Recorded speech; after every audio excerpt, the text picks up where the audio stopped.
Hi friends, आप देख रहे हैं मेरा यूट्यूब चैनल RS सर और मैं एडवोकेट राम शिरोमणि यादव। सर्वप्रथम मैं आपको नए वर्ष की हार्दिक शुभकामनाएं देता हूं। और जैसे हम लोगों ने पिछले वर्ष को कोरोना के बीच में कैसे संघर्षों के बीच में अपने जीवन को निकाल कर यहाँ तक लाया है, निश्चित रूप से आप अपने जीवन को और भी सुखमय करने के लिए प्रयास करते रहेंगे। इसी आशा और विश्वास के साथ आप बने रहिए मेरे साथ। अगर आप मेरे चैनल पर नए हैं तो प्लीज़ मेरे चैनल को सब्सक्राइब करें और आने वाली वीडियो देखने के लिए बेल आइकॉन ज़रूर दबाएं। कानून से संबंधित जानकारी लेकर मैं वीडियो लेकर आता रहता हूं इस चैनल पर, और इस चैनल पर सारी जानकारी जो आप कमेंट करते हैं उसके जवाब भी मैं देते रहता हूं। आज मैं वीडियो लेकर आया हूं, जैसा कि मैंने पिछली वीडियो में कहा था कि अगली वीडियो मेरी होगी महिलाओं के अधिकारों से संबंधित। महिलाओं के अधिकारों को सचेत करने के लिए, महिलाओं को सचेत करने के लिए मैं वीडियो इस समय लगातार लेकर आ रहा हूं। तो आज मेरी वीडियो है कार्यस्थल पर छेड़छाड़ और यौन उत्पीड़न से संरक्षण में महिलाओं को जो अधिकार प्राप्त है उसके बारे में हम बात करेंगे। तो बिना समय गंवाए चलिए वीडियो को शुरू करते हैं। यह एक्ट, पहले इस एक्ट के बारे में जानते हैं, क्योंकि कंपटीशन के लिए भी मैं वीडियो बनाता हूं। तो जो बच्चे अभी स्टडी कर रहे हैं, पढ़ रहे हैं, वे जब वीडियो देखते हैं तो उन्हें क्वेश्चन पुट अप करने होते हैं। 1 नंबर के जो क्वेश्चन आते हैं उनके सवालात। तो ये प्रभाव में कब आया, ये एक्ट प्रभाव में कब आया? कार्यस्थल पर महिलाओं के साथ छेड़छाड़ और यौन उत्पीड़न से को कम करने के लिए, यौन उत्पीड़न से महिलाओं को बचाने के लिए या कम करने के लिए 2013 में 9 दिसंबर को यह एक्ट आया। 9 दिसंबर 2013 को यह एक्ट आया। कार्यस्थल पर महिलाओं से छेड़छाड़ और उनके संरक्षण के लिए इस एक्ट को बनाया गया। पहली बात हम जान लें कि यह एक्ट लागू कहाँ होता है। ऐसी संस्थाएं जहां पर 10 या 10 से अधिक महिलाएं वर्क करती हैं, उसी संस्थान में ये एक्ट लागू होता है। एक बात और क्लियर करते चलें कि यह जरूरी नहीं है कि जिस महिला के साथ जहां पर भी छेड़छाड़ हुई है उस महिला के द्वारा वहां पर कार्य किया जाता है, वहां पर नौकरी की जाती है। जिस महिला के साथ छेड़छाड़ हुई है वो महिला कंप्लेन करेगी कहाँ, मैं आगे बताऊंगा। पहले हम ये जान लेते हैं कि किस जगह पर छेड़छाड़ होने को कार्यस्थल पर छेड़छाड़ की श्रेणी में लाया जाता है और इस एक्ट से वो गवर्न होता है। पहली बात, जो महिला को किस प्रकार की चीज़ें हो उसके साथ, तो इस एक्ट के अंतर्गत अपराध होंगी। सबसे पहले हम जान लें, भारत में महिलाओं का 50% आबादी है और जहां वो हमारे बराबर हैं, समान काम के लिए समान वेतन की व्यवस्था है, तमाम एक्ट हैं इसके लिए, और ये एक्ट बनाने पड़े क्योंकि उन्हें वो अधिकार नहीं मिल रहे थे। तो इस तमाम सुविधाओं के बाद भी आज भी महिलाओं का जो क्षेत्र है, महिलाएं जो हमारे साथ काम करती हैं, पूरे भारत में केवल 27% महिलाएं ही हमारे साथ काम करती हैं, कार्य क्षेत्र में काम करती हैं।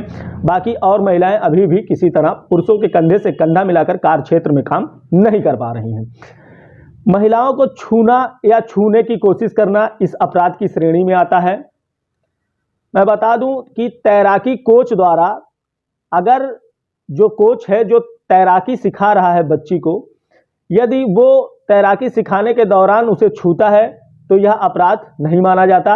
इस तरह से स्पर्श करना उसकी श्रेणी में नहीं आता है। लेकिन क्लासरूम के बाहर जब वही टीचर छात्रा को छूता है और जब महिला अपने आप को असहज महसूस करती है, किसी पर पुरुष के छूने से महिला जब अपने आप को असहज महसूस करती, असहज महसूस करना आवश्यक है, तो जब वो असहज महसूस करती है तो इसे यौन उत्पीड़न की श्रेणी में लाया गया है। इसके लिए आईपीसी में व्यवस्था है, मैं अगले लेक्चर में बताऊंगा। 509 और 354 दोनों धाराएं, इन बातों में सजा का प्राविधान है। क्या सजा है 509 और 354 के बारे में मैं अगली लेक्चर में बताऊंगा। अगर इसमें बताऊंगा तो ये लेक्चर बहुत बड़ी हो जाएगी। एक बात है कि किसी महिला को यौन संबंध के लिए उसकी मांग करना या उससे यौन संबंध की उम्मीद बनाना या कोई प्रलोभन देना किसी महिला को कि वह उसके साथ आ जाए और ऐसी हरकतें करना, अश्लील बातें करना किसी महिला से, अश्लील फिल्म दिखाना, तस्वीरें दिखाना या भेजना, सामग्री दिखाना या वीडियो दिखाना, ये सब महिला के यौन उत्पीड़न के अंतर्गत ही आते हैं। एक युवा प्रशिक्षुक जो जूनियर पत्रकार है और कोई युवा टीचर है जो पत्रकार है, कोई जूनियर पत्रकार है, यदि उसे वह कहता है कि वह शारीरिक रूप से बहुत ही आकर्षक है, इसलिए वो आगे जाकर बहुत तरक्की कर सकती है, या वो आगे चलकर बहुत सफल पत्रकार बनेगी क्योंकि वह शरीर से बहुत आकर्षक है, तो यह भी यौन उत्पीड़न के अंतर्गत ही आता है। और ऐसे यौन उत्पीड़न की शिकायत जरूर से जरूर करना चाहिए। मुझे लगता है ढेर सारी महिलाएं लोक लाज के डर से या तमाम तरह से परेशान होकर शिकायत नहीं करती हैं, और जब कंप्लेन नहीं होती है तो इसका आंकड़ा नहीं पता चल पाता है, तो लगता है कि यौन उत्पीड़न समाप्त सा हो गया है, पर ऐसा नहीं है। महिलाओं को इसकी पैरवी करनी चाहिए और अपने संबंधियों को, अपने गार्जियंस को, अपने माता पिता को या जो भी हो, उन्हें ज़रूर से ज़रूर इस बात को बताना चाहिए कि उनके साथ ऐसा हो रहा है, और अगर वो उसका विरोध कर सकती हैं तो तत्काल ही उसका विरोध उन्हें करना चाहिए। हम शिकायत के बारे में बात करें तो जिस महिला के साथ यह व्यवहार हुआ है वह महिला शिकायत कर सकती है। जो घटना घटी है उस घटने के 3 माह के अंदर शिकायत कर देना चाहिए। यह समय सीमा विभिन्न परिस्थितियों में बढ़ाई भी जा सकती है। कुछ ऐसे कारण होते हैं जिसके कारण महिला नहीं कर पाई या किसी कारण शिकायत नहीं कर पाई, तो उस समय उसको बढ़ाया जा सकता है समय सीमा को, मगर 3 महीने के अंदर प्रयास करके इस बात की शिकायत कर देनी चाहिए। यदि जिसके साथ घटना हुई है, पीड़िता जो है वो शारीरिक रूप से शिकायत करने में असमर्थ है, तो उसके रिश्तेदार, मित्र या फिर और कोई जो कानूनी सलाहकार हो या कानूनी उत्तराधिकारी हो उसका, वह इस तरह की शिकायत कर सकता है। पहले हम जान लेते हैं कि कानूनी उत्तराधिकार होता कौन है। कानूनी उत्तराधिकार के बारे में मैं पिछली वीडियो में बता चुका हूं, और कई वीडियो मैंने बताई है कि कानूनी उत्तराधिकार होता कौन है। पर हिंदू उत्तराधिकार अधिनियम एक एक्ट है, तो उसके तहत अलग होता है उत्तराधिकारी। जो भी व्यक्ति होता है, एक पिता, माता, भाई की संरक्षण में महिला रहती है, या फिर पति हो सकता है, या कोई अन्य रिश्तेदार हो सकता है जिसके यहाँ से रहकर वो अपनी पढ़ाई पूरी कर रही है या अपना कोर्स कर रही है या ऐसा कोई काम कर रही है जिससे जो है उसे जो है संरक्षण प्राप्त होना चाहिए। तो कोई कानूनी चिकित्सक है, महिला या यदि मानसिक रूप से विक्षिप्त है और कोई चिकित्सक है जो उसका इलाज कर रहा है, तो वह व्यक्ति भी उसे जो है इस बात की शिकायत कर सकता है। यदि उसे लगता है कि यह घटना इसके साथ हुई है, तो घटना के बारे में यदि कोई व्यक्ति जानता हो तो वह व्यक्ति भी उसकी शिकायत कर सकता है। यदि पीड़ित की मृत्यु हो गई हो, वह महिला जिसके साथ यौन उत्पीड़न हुआ हो और उसकी मृत्यु हो गई हो, तब शिकायत कौन कर सकता है? इस मामले में वह व्यक्ति जो घटना को जानता है या पीड़िता के कानूनी उत्तराधिकारी है, वह शिकायत कर सकता है। ये 2 व्यक्ति ही शिकायत कर सकते हैं अगर पीड़िता की मृत्यु हो गई है तो। कौन?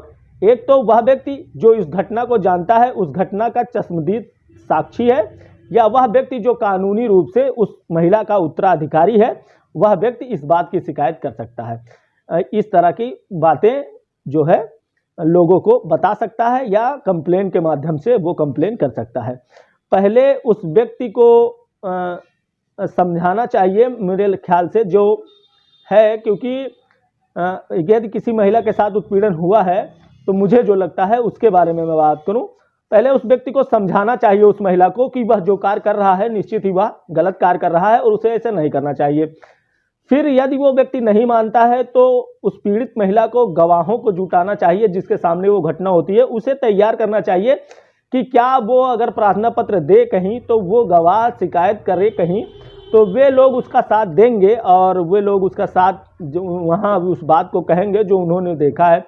तीसरी बात, व्यक्ति को समझाना चाहिए या कंपनी या फॉर्म या सरकारी संस्थान या जहाँ भी महिला नौकरी कर रही है उसे उसके मैनेजर से इस बात को बताना चाहिए कि उसके साथ अमुक व्यक्ति द्वारा यह इस तरह का व्यवहार किया जा रहा है, और हर संभव प्रयास करना चाहिए कि मामला वहीं निपट जाए और वहां से न निकले। परंतु यदि नहीं निपटता तो जाहिर सी बात है कि उसे आगे आना ही होगा। मेरा मानना है कि इस मामले में बेहतर मदद आपकी कोई वकील कर सकता है। अन्यथा की स्थिति में जब मामला बनता ना दिखाई दे तब के लिए मैं बता रहा हूं, वकील से सलाह लें, किसी अच्छे वकील से जो आपके परिचित के हों उनसे सलाह लें और यह सुनिश्चित कर लें कि पीड़ित व्यक्ति को क्या चाहिए। और जो अधिवक्ता हैं या जो आप पीड़ित हैं तो उन्हें ये जरूर पता कर लेना चाहिए, ये समझ लेना चाहिए, ये ठान लेना चाहिए कि अब वो क्या करेगी। जैसे कि इसमें कई प्राविधान हैं। सर्वप्रथम तो पीड़ित महिला को मुआवजा दिलवा दिया जाता है, तो उसे मुआवजा चाहिए या वो चाहती है कि ऐसे व्यक्ति उस नौकरी में ना रहें, उस व्यवसाय में ना रहें, तो वह नौकरी से उसे निकलवाना चाहती है, या लिखित माफ़ी अगर वह व्यक्ति दे दे जिसने उसे ठेस पहुंचाई है तो पीड़िता उसे माफ़ कर देगी, या प्रमोशन उसका या वेतन को वो चाहती है कि उसके वेतन या प्रमोशन होने वाला तो उसको प्रमोशन को रोक दिया जाए, या उसकी वेतन वृद्धि होने वाली है तो उसके वेतन वृद्धि को रोक देनी जाए। ये महिला, जो पीड़ित महिला है, उसे यह पहले डिसाइड कर लेना चाहिए कि वो क्या चाहती है। अगर वो ऐसा चाहती है तो वो अपने अधिवक्ता से, अपने वकील से जरूर बताए कि वो क्या चाहती है, उसे सजा दिलवाना चाहती है अथवा ये सब काम करना चाहती है जो मैंने बताया। लोगों की बातों पर पहली बात ध्यान नहीं देना चाहिए महिलाओं को, मैंने पहले भी बताया। और लोक लाज की चिंता नहीं करना चाहिए, क्योंकि दबे पांव घर में घुस जाना एक अपराध ही है और अपराध को सहन करना और बड़ा अपराध है। अगर ऐसा महिलाएं करती हैं तो आने वाले समय में उस व्यक्ति की हिम्मत और बढ़ेगी और वो घटना किसी दूसरी महिला के साथ कर सकता है या बड़ी वारदात को अंजाम दे सकता है। इसलिए इस बात का जरूर ध्यान दें कि लोगों की बातों पर ना आए, लोक लाज को न डराएं और अच्छे लोगों के साथ रहें, अच्छी बातें करें, निंदा से कभी ना डरें कि समाज, अगर मैं लोगों से बताऊंगी तो समाज इस बात को जान जाएगा और मेरी निंदा होगी। निंदा से बिल्कुल ना डरें, आप सही काम कर रही हैं, मेरा विश्वास करिए, आप निश्चित ही समाज के लिए सही काम कर रही हैं, क्योंकि जुर्म को सहना सबसे बड़ा अपराध है और अपराधी से ज़्यादा अपराध वो करता है जो जुर्म को सहता है। तो निश्चित रूप से मेरा विश्वास करिए कि आप एकदम सही काम कर रही हैं और ऐसे व्यक्तियों के साथ कंप्लेन जरूर करें। यहीं मेरी ये वीडियो समाप्त होती है। आप मुझे इंस्टाग्राम पर, ट्विटर पर और फेसबुक पर भी फॉलो कर सकते हैं। मेरी अगली वीडियो होगी आईपीसी की सेक्शन 354 और 509 के बारे में, जो महिला को संरक्षण देती है। इसी एक्ट में जो एफआईआर होती है, इसी अपराध में जो एफआईआर होती है आईपीसी के सेक्शन 354 और 509 में, अगली वीडियो मेरी होगी। इन दोनों धाराओं को मैं लेकर आऊंगा। तब तक के लिए मुझे इजाजत दीजिए और बने रहिए मेरे साथ। जय हिंद, जय भारत।